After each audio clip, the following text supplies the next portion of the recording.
कहता हूं जब आज आप भारत माता की जय कहे तो इसी उत्तर प्रदेश में जो सरकार है उस सरकार के जो सुपर सीएम आजम खान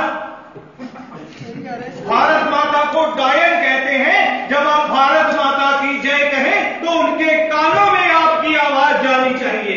भारत माता की जय। भारत माता की जय कहे तो उस ओवैसी के कानों में आपकी आवाज जानी चाहिए जो कहता है कि मुसलमान भारत माता की जय नहीं कहेंगे। उस शशि थरूर के कानों में आपकी आवाज जानी चाहिए जो जेएनयू के अंदर जाके कहता है कि तुम लोगों को भारत माता की जय कहने की जरूरत नहीं है। दोनों हाथ उठा के मेरे साथ बोलेंगे भारत माता की जय, भारत माता की जय, भारत माता की जय। मित्रों, जब आज मैं उत्तर प्रदेश की धरती पे आया हूं, इस बागपत की धरती पे आया हूं, इस वेस्टर्न यूपी की धरती पे आया हूं, तो आज मैं उत्तर प्रदेश के उस बेटे जिनकी आज 5वीं पुण्यतिथि है, स्वर्गीय महेंद्र सिंह तुकेश जी को श्रद्धांजलि देना चाहता हूं। मित्रों, जब मैं उत्तर प्रदेश की बागपत की धरती पे आया हूं तो मैं यहीं पे शहीद होने वाले 2.5 साल पहले उस घटना को याद करना चाहता हूं। उस शहीद गौरव मलिक और शहीद सचिन मलिक को श्रद्धांजलि देना चाहता हूं। मित्रों, मैं पूछना चाहता हूं क्या दोष था शहीद गौरव मलिक और सचिन मलिक का? क्या दोष था कि वो राष्ट्रवादी थे, वो भारत माता की जय कहते थे, वो वंदे मातरम कहते थे। इसलिए उन लोगों को समाजवादी पार्टी की सरकार आजम खान के गुंडों ने मार दिया क्योंकि वो उनकी विचारधारा के नहीं थे। क्या दोष था उनका, मैं पूछना चाहता हूं। मित्रों, लेकिन जब मैं इस उत्तर प्रदेश की धरती से बोल रहा हूं और जब मैं उनको श्रद्धांजलि दे रहा हूं, जब मैं उनके नमन कर रहा हूं, तो मैं कहना चाहता हूं उत्तर प्रदेश की धरती पे जो शहीद सचिन और शहीद गौरव का लहू गिरा है वो लहू बेकार नहीं जाएगा। उनके कातिलों की सरकार की उल्टी गिनती इस कार्यक्रम से चालू हो जानी चाहिए। मित्रों, पिछले 2 साल में जो राष्ट्रवादी सरकार चुन के आई है, हमने कई ऐसी चीजें देखी जो पिछले 10 साल में इस देश के खिलाफ साजिश चल रही थी। हो सकता है भारतीय जनता पार्टी का समर्थन दे, हो सकता है कुछ लोग ना दे, हो सकता है किसी और के साथ हो, लेकिन जो राष्ट्र के साथ है हमें उनके साथ खड़ा होना पड़ेगा। मित्रों, मैं कहना चाहता हूं जो 2 बड़े अभी पिछले 1 महीने की दोनों घटनाएं हैं जिसका मैं जिक्र करना चाहता हूं, जो खुलासे हो रहे हैं कि पिछली कांग्रेस की सरकार ने किस प्रकार से इस देश के खिलाफ साजिश रची, मैं उसकी बात करना चाहता हूं। जिस तरह से इशरत जहां के बारे में खुलासा हुआ, एडली के बयान आए, जिस तरीके से 1 महीने पहले एक आईबी के ऑफिसर ने बताया कि किस तरीके से एफिडेविट को चेंज करने के लिए उनको कहा गया था। इशरत जहां नाम की एक आतंकवादी लड़की को जो भारत में हमला करने आई थी, जिसके साथ में पाकिस्तान के आतंकवादी लड़के थे, उसको हीरो बना दिया गया क्योंकि वो अगर हमला करते तो गुजरात पे हमला होता। और जब उस आईबी के ऑफिसर ने उस एफिडेविट को बदलने से मना कर दिया तो उसे टॉर्चर किया गया, उसके शरीर को सिगरेट से जलाया गया। मित्रों, मैं कहना चाहता हूं दूसरी घटना कल की है। 8 साल से साध्वी प्रज्ञा को जिस तरीके से आतंकवादी की तरीके बताया गया था, एक भी चार्जशीट नहीं डली गई थी। एनएससी के रिपोर्ट में पता लगा, उन्होंने कहा कि साध्वी प्रज्ञा के खिलाफ कोई सबूत नहीं है, वो निर्दोष है। 8 साल तक प्रताड़ित किया गया। मित्रों, साध्वी प्रज्ञा को आज क्लीन चिट तो मिल गई, लेकिन वो 8 साल का जिम्मेदार कौन है? उन 8 सालों का जवाब कौन देगा? जो साध्वी प्रज्ञा और कर्नल पुरोहित के साथ न्याय हुआ, उसका जवाब कौन देगा? मैं पूछना चाहता हूं। और ये सिर्फ एक साध्वी प्रज्ञा और कर्नल पुरोहित की बात नहीं है, ये देश भर के देश के खिलाफ साजिश थी। और यही साजिश आज भी कांग्रेस पार्टी चाहे विपक्ष में है लेकिन कर रही है, क्योंकि उन्हें एक राष्ट्रवादी सरकार का विरोध करना है। पिछले दिनों जो घटनाएं हुई पूरे देश के मीडिया ने उसको देखा। जेएनयू के अंदर नारे लगते हैं, भारत तेरे टुकड़े होंगे इंशाअल्लाह इंशाअल्लाह। जेएनयू के अंदर नारे लगते हैं, भारत तेरी बर्बादी तक जंग चलेगी जंग चलेगी। जेएनयू के अंदर नारे लगते हैं कि अफजल तेरे अरमानों को मंजिल तक पहुंचाएंगे। तो मैं पूछना चाहता हूं, कौन था वो अफजल और क्या थे उसके अरमान? मैं पूछना चाहता हूं मित्रों, भारत के सबसे बड़े लोकतांत्रिक मंदिर संसद पे हमला होता है, आतंकवादी उसमें आते हैं, हमारे सैन्य बल हमारे सुरक्षा बल अपने सीने पर गोलियां खा के उनको रोकते हैं। अगर वो वहां पे शहीद नहीं हुए होते हमारे सैन्य बल, तो आतंकवादियों को नहीं मार गिराते, तो आप कल्पना करके देखें उस दिन क्या होता।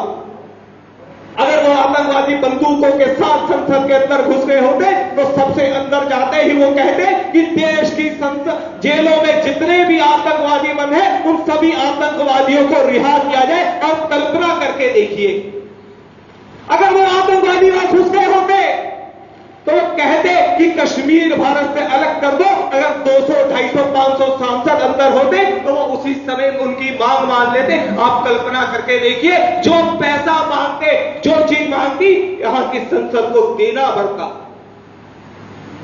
और अब उनके साथ खड़े हो जाते हैं। और अगर राष्ट्रवादी सरकार उनके ऊपर कार्रवाई करके उनको जेल भेजती है तो आप उनके साथ जाके खड़े होते हैं, क्योंकि आपको उस राष्ट्रवादी सरकार का विरोध करना होता है। और जब कोर्ट सिर्फ इस पल पे कि उनको रिहाई देती है, कंडीशनल बेल देती है, उस बेल में लिखा होता है कि आपको एफिडेविट साइन करके देना पड़ेगा कि जेएनयू के अंदर इस तरह की कोई भी कार्रवाई आगे से नहीं होनी चाहिए। उस एफिडेविट के ऊपर उनकी रिहाई होती है। और कोर्ट अपने ऑर्डर में यह कहता है कि जब कोई चोट शरीर पे होती है तो उसका इलाज कराना पड़ता है, लेकिन जब वो चोट गैंग्रीन का आरोप लगा देती, गैंग्रीन का रूप ले लेती है, तो शरीर के उस हिस्से का ऑपरेशन करा के काट देना चाहिए। इस सुप्रीम कोर्ट के कड़े आदेश के बाद डूब के मर जाना चाहिए था इन राष्ट्रद्रोहियों को, लेकिन जब वो रिहा होते हैं तो इस तरीके से कांग्रेस के, समाजवादी पार्टी के, बसपा के लोग उनका स्वागत करते हैं जैसे वो ओलंपिक का मेडल जीत के आए हैं। मित्रों, शशि थरूर वहां पे जाके उन लोगों का भगत सिंह से कंपैरिजन करते हैं, कहते हैं कि मुझे इनमें भगत सिंह दिखाई देते हैं।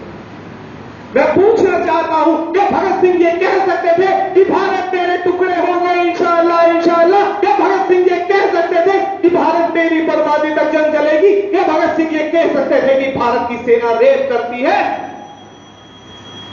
तो क्या यह देश के शहीदों का अपमान है कि नहीं है? यह भगत सिंह का अपमान है कि नहीं है? मित्रों, लेकिन यह पहली बार नहीं हुआ है। पिछले 60 सालों में, 65 सालों में बार बार इस कांग्रेस की सरकार ने और बार बार इस कांग्रेस पार्टी ने शहीदों का अपमान किया है। कुछ घटनाओं का जिक्र करना चाहूंगा। अभी पीछे एक डीयू की बुक आई, उस दिल्ली यूनिवर्सिटी की बुक के अंदर यह आता है कि भगत सिंह, राजगुरु, सुखदेव आतंकवादी थे। उसके अलावा एक एनसीईआरटी की किताब में लाला लाजपत राय को मिलिटेंट बताया जाता है। एनसीईआरटी की 11वीं की किताब में जाटों को लुटेरा बताया जाता है, गुरु तेग बहादुर जी को लुटेरा बताया जाता है। और तो और दिल्ली यूनिवर्सिटी में आज से 3 साल पहले की बात है, कह देते हैं, मैं क्योंकि कई इस विषय में टीवी चैनल पे डिबेट में था, तो कांग्रेस के लोग कहते थे कि वो नीचे के लेखक की गलती है, हमारी इसमें वो नहीं है, गलती नहीं है। तो मैं उनसे पूछना चाहता था और मैंने पूछा भी कि जब दिल्ली यूनिवर्सिटी में मनमोहन सिंह की पुत्री प्रोफेसर थी। मनमोहन सिंह की पुत्री ने एक बुक लिखी थी, एक बुक कंपाइल की थी 300 रामायण। उस किताब के अंदर लिखा गया था कि सीता रावण की पुत्री है, रावण की छींक से सीता पैदा हुई। और जब रात को शयन कक्ष में पुरुष और महिला होते थे तो रात को हनुमान झांका करते थे कि वो क्या कर रहे हैं। ये मनमोहन सिंह की लिखी हुई पुस्तक थी 300 रामायण, जिसका एबीवीपी ने विरोध किया और उस पुस्तक को बैन करना पड़ा। और एक घटना जो मेरा खुद का एक्सपीरियंस है आपसे जिक्र करना चाहता हूं। जब 2011 में हमने भगत सिंह क्रांति सेना का निर्माण किया तो दिल्ली में अगर आप देखेंगे कनाट प्लेस में एक ली मेरिडियन होटल है। उस ली मेरिडियन होटल में विंडसर पैलेस चौक है। उस समय के प्रधानमंत्री मनमोहन सिंह ने कहा कि विंडसर पैलेस चौक का नाम चेंज करके सर शोभा सिंह चौक कर दिया जाए। आप में से कितने लोग जानते हैं कि सर शोभा सिंह को उन्हें हाथ खड़ा करके बताइए? मुश्किल से 5 या 7 लोग। यह हमारे देश का दुर्भाग्य है कि यहां 100 से ज्यादा लोग बैठे हैं लेकिन 5 या 7 लोग जानते हैं शोभा सिंह कौन है। इसके दोषी हम हैं कि हम अपने लोगों को सही इतिहास बता ही नहीं पाए। जब भगत सिंह और बटुकेश्वर दत्त ने संसद के अंदर बम गिराया और कहा कि बहनों को सुनाने के लिए धमाके की जरूरत होती है, तो भगत सिंह और बटुकेश्वर दत्त के खिलाफ अंग्रेजों को कोई गवाह नहीं मिल रहा था। तो तब शोभा सिंह नाम का एक व्यक्ति जिसने भगत सिंह और बटुकेश्वर दत्त के खिलाफ गवाही दी, इसके बल पे भगत सिंह को अंग्रेजों ने सजा दिलवाई। उस शोभा सिंह के नाम पे मनमोहन सिंह सड़क का नाम रखना चाहता।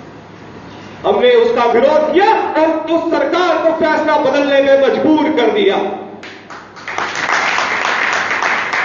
मित्रों, लेकिन ये जो घटनाएं मैं बता रहा हूं ये जेएनयू में होने वाली पहली घटना नहीं थी जो राष्ट्रद्रोह है।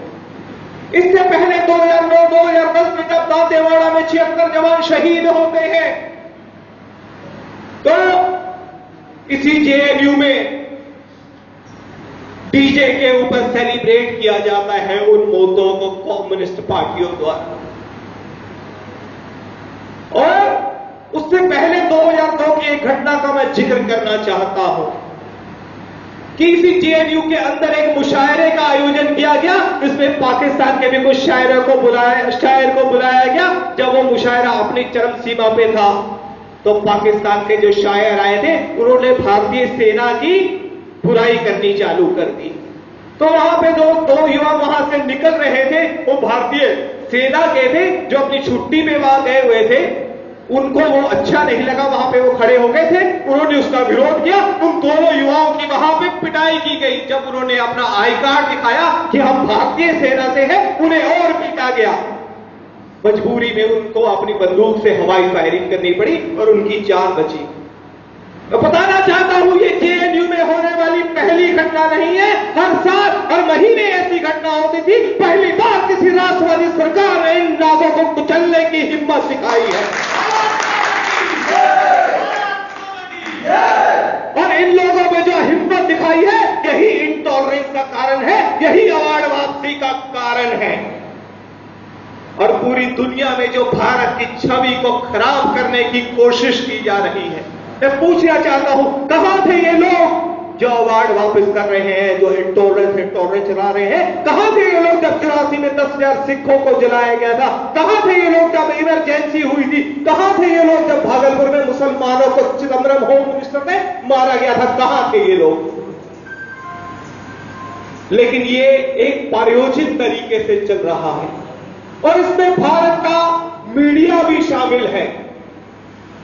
पिछले 1 साल के अंदर 2-3 घटनाएं जो सरकार को बदनाम करने की हुई और मीडिया के साथ मिलकर हुई, मैं उनका भी जिक्र आज करना चाहता हूं। मित्रों, पिछले साल आपने देखा होगा कि बंगाल के अंदर एक नन का चर्च के अंदर घुस के रेप होता है। उस रेप में हिंदू संगठनों, राष्ट्रवादी संगठनों पर आरोप लगाए जाते हैं। पूरे 10 दिन तक प्राइम टाइम पे डिबेट चलती है। टीवी चैनल पे कहा जाता है संघ के लोगों ने, बजरंग दल के लोगों ने और हिंदू संगठनों ने वहां पे ये नन का रेप कर दिया। जब 15 दिन बाद रिपोर्ट आती है, बांग्लादेशी मुस्लिम आरोप में पकड़े जाते हैं, सारा मीडिया चुप हो जाता है, माफी हो जाता है। माफी मांगनी तो दूर की बात है, रिपोर्ट दिखाना भी वो जायज नहीं समझते।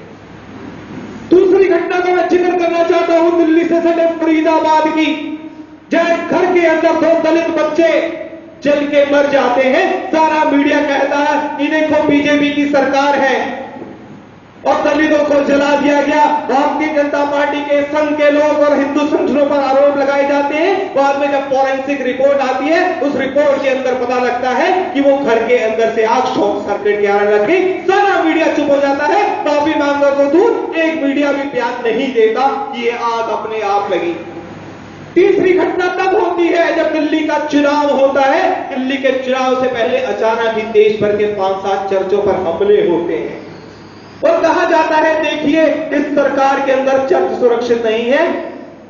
बाद में जब रिपोर्ट आती है तो एक घटना में आता है किसी शराबी ने उपद्रव मचाया, एक घटना में आता है तो निजी रूप से हुआ, एक घटना में आता है कि एक बॉल बच्चे की लग गई जिससे वो शीशा टूट गया चर्च का और उसे हमले के रूप में दिखाया जाता है। जब रिपोर्ट आती है सारा मीडिया चुप हो जाता है। इसलिए मैं कहना चाहता हूं ये जो साजिश है ये कोई ऐसी चलने वाली साजिश नहीं है, ये फॉरेन फंड से चलने वाली साजिश है और ये भारत की छवि को खराब करने की साजिश है और एक राष्ट्रवादी सरकार के खिलाफ साजिश है। और एक एक्टर साहब तो कह देते हैं कि उन्हें देश सुरक्षित नहीं लगता। उनकी पत्नी कहती है कि उन्हें भारत छोड़ देना चाहिए। मैं बताना चाहता हूं ये वही एक्टर है जब गुजरात में मेधा पाटकर नर्मदा बांध परियोजना पर बैठी हुई थी तो ये उनके साथ जाकर बैठे थे। 10 साल तक इन लोगों ने नर्मदा बांध परियोजना को गुजरात में रोक कर रखा। 10 साल तक इन्होंने गुजरात के विकास को रोक के रखा। और उस समय की एक सांसद थी गुजरात की कांग्रेस की राज्यसभा की, उनके हाथ में कुछ मेधा पाटकर के पेपर्स लग गए, ईमेल्स लीक हो गए, वो लग गए। उन्होंने उस समय के जो गृह मंत्री थे शिंदे जी उनको लेटर भेजा कि क्योंकि उनको गुजरात की चिंता थी कि कांग्रेस में भी कुछ अच्छे लोग हैं, तो उन्होंने कहा कि इस पे कार्रवाई करिए। उस ईमेल के अंदर ये लिखा हुआ था, फॉरेन से जो मेल आए थे कि आपके साथ जो एक्टिविस्ट आ रहे हैं उनका आप नाम भेज दीजिए, इनको हम या जो जज आपको समर्थन कर रहे हैं। उस समय मैं जज का नाम चलो क्योंकि वो पेपर मेरे ब्लॉग पे bhagatsinghranathisira.blogspot.com है, उस पर सब नाम वगैरह मौजूद है, आप खुद देख सकते हैं। तो उसमें लिखा हुआ था जब ये जज रिटायर होंगे हम इनको इंटरनेशनल अवार्ड देंगे जो आपका समर्थन कर रहे हैं। तो उनको कांग्रेस के जो गृह मंत्री थे उन्होंने मना कर दिया, कोई बात नहीं, मोदी के खिलाफ इल्जाम होना है तो लगने दीजिए। तो इसलिए मैं कहना चाहता हूं ये सोची समझी साजिश है भारत को बर्बाद करने की, क्योंकि अगर ये सरकार भारत का विकास करने में कामयाब हो गई तो ये कभी सत्ता में नहीं आ पाए।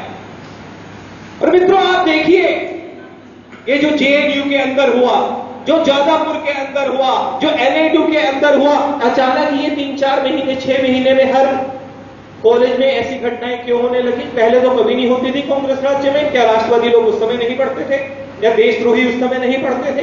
तो ये 3-4-6 महीने के अंदर ऐसी घटनाएं क्यों हुई? तो जब ये गिरफ्तार हुए तो ये रिपोर्ट में आया जो उमर खालिद था उसको ये विदेशों से चंदा आ रहा था, उसमें ये था कि अगर वो उनका प्लान था कि देश के 18 यूनिवर्सिटीज में प्रदेशों में उसको लेके जाना ताकि सरकार के खिलाफ माहौल बनाया जा सके। और अगर आप देखेंगे सीरिया के अंदर जो तख्ता पलट हुआ, मुस्लिम राज्यों में मुस्लिम देशों में जो तख्ता पलट हुआ, वहां भी जितने भी आंदोलन सरकारों के खिलाफ हुए वो यूनिवर्सिटीज में चालू किए गए, क्योंकि जब भी स्कूल से कॉलेज में बच्चा आता है उसकी राजनीतिक समझ उतनी नहीं होती, राजनीतिक परिपक्वता इतनी नहीं होती, इसलिए उनका काम होता है कि आप कॉलेज में उनको भड़काइए और देश विरोधी कामों में लगाइए। तो आप देखिए कि सीरिया जिस तरीके के उसी तर्ज पे भारत के खिलाफ ये साजिश का प्लान था जिसको गिरफ्तार करके सरकार ने विफल कर दिया। तो मैं आपसे कहना चाहता हूं आज आपके पास ये ऑप्शन नहीं है कि आप इस सरकार के साथ हैं या इस सरकार के खिलाफ है। आपके पास ऑप्शन ये है कि आप इस देश को सीरिया बनता देखना चाहते हैं या आप इस देश को डॉक्टर APJ अब्दुल कलाम का 2020 के सपनों का भारत देखना चाहते हैं। मित्रों ये जो चल रहा है इसका कारण क्या है कि देश में आज जो विकास हो रहा, आज देश में जो FDI आ रहा है, आज देश में जो मेक इन इंडिया के तहत रोजगार आ रहा है, अगर ये आ जाता है तो इन लोगों की आगे कभी सत्ता में नहीं आएगी। इनकी सत्ता की जो भूख है वो इनसे ये सब करवा रही है। मित्रों, मैं कंपैरिजन करना चाहता हूं आज से 5 साल पहले से। 5 साल पहले कर्नाटक में नोकिया ताला लगा के जा रही थी, आज एप्पल इस देश में कारखाना खोलने आ रही है। इससे 10 लाख लोगों को रोजगार मिलेगा। यही इंटॉलरेंस है, यही इंटॉलरेंस का कारण है। आज मर्सिडीज कहती है कि भारत के अंदर जो कारखाना लगेगा, पूरी दुनिया भर में जो बसेस एक्सपोर्ट होगी वो मेक इन इंडिया होगी। यही इंटॉलरेंस है। एक गरीब व्यक्ति अगर मरता था सड़क पे एक्सीडेंट में, तो उसका पूरा परिवार सड़क पे आ जाता था। आज नरेंद्र मोदी कहते हैं कि 12 रुपए सालाना में दीजिए, अगर आपके परिवार में कोई हानि होती है तो सरकार आपको 12 रुपए सालाना के बदले 2 लाख रुपए के इंश्योरेंस देगी। यही इंटॉलरेंस का कारण है। 18,000 गांव देश से 65 वर्षों की आजादी के बाद अंधेरे में थे। नरेंद्र मोदी जी ने 15 अगस्त को ऐलान किया कि अगले 1000 दिनों के अंदर हम इन 18,000 गांव में बिजली पहुंचाएंगे। पिछले 500 दिनों के अंदर 7,000 गांवों में बिजली पहुंचा दी गई। रिकॉर्ड काम हुआ। यही इंटॉलरेंस का कारण है। मित्रों, इस देश में कई करोड़ गांव में कई करोड़ जगह ऐसी थी जहां पे टॉयलेट नहीं था। और आप अगर यूनाइटेड नेशन की रिपोर्ट देखेंगे, उन्होंने कहा कि भारत में सबसे जो रेप होते हैं उसमें जो गांव के अंदर ज्यादा रेप होते हैं। और वो रेप इसलिए होते हैं जहां पे वो नहीं है, टॉयलेट नहीं है जिन गांव में।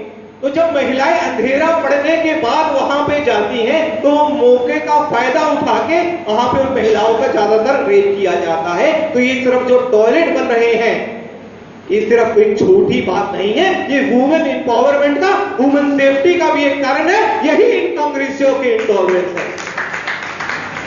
5 करोड़ लोग आजादी के बाद लकड़ी पे खाना जलाने को मजबूर थे। लकड़ी पे एक मां खाना बनाती थी, बेटा कहता था खाना दे दो, तो कहती थी अभी समय लगेगा। आंखों से आंसू निकलते थे। नरेंद्र मोदी आज उन आंसुओं को पोंछने का काम कर रहे हैं। यही इंटॉलरेंस है। पिछले 1 साल के अंदर 50 लाख लोगों को एलपीजी के सिलेंडर फ्री दिए गए। और अगले 3 साल के अंदर लक्ष्य है कि मोदी जी ने कहा है कि एक भी व्यक्ति देश में ऐसा ना बच जाए, एक भी मां ऐसी ना बच जाए कि जिसे लकड़ी पे खाना बनाना पड़े। यही इंटॉलरेंस है। इसको मैं कहना चाहता हूं, अगले साल आपके यहां पे चुनाव है। हो सकता है आप लोग अलग अलग पार्टी को सपोर्ट करते हो, अलग अलग विचारधारा को सपोर्ट करते हो, लेकिन सोचिए कि कौन है जो यूपी का विकास कर सकता है। समाजवादी पार्टी ने जो यूपी का हाल बना रखा है, उससे पहले बसपा थी 5 साल, सबने देखा है। और आज मोदी जी पिछले 2 साल से पूरा प्रयास कर रहे हैं। हो सकता है कई चीजों में आपको लगता हो लेट हो रहा है, क्योंकि राज्यसभा में मेजोरिटी नहीं है। जो एक भाई बिल की बात कर रहे थे, जब तक वो मेजोरिटी नहीं आती वो बिल नहीं हो सकता। लेकिन आपकी जितनी भी महत्वाकांक्षाएं हैं, मैं इतनी गारंटी देता हूं, यही सरकार पूरी कर सकती है। नरेंद्र मोदी ही पूरा कर सकते हैं। अगर यूपी के अंदर भी एक राष्ट्रवादी सरकार आती है तो जो विकास आपको, जो शुरुआत वहां से आपको दिख रही है, वही यहीं पे दिखेगी। इसी बातों के साथ मैं अपनी बात को विराम देता हूं। आप सबको एक बार फिर से धन्यवाद। भारत माता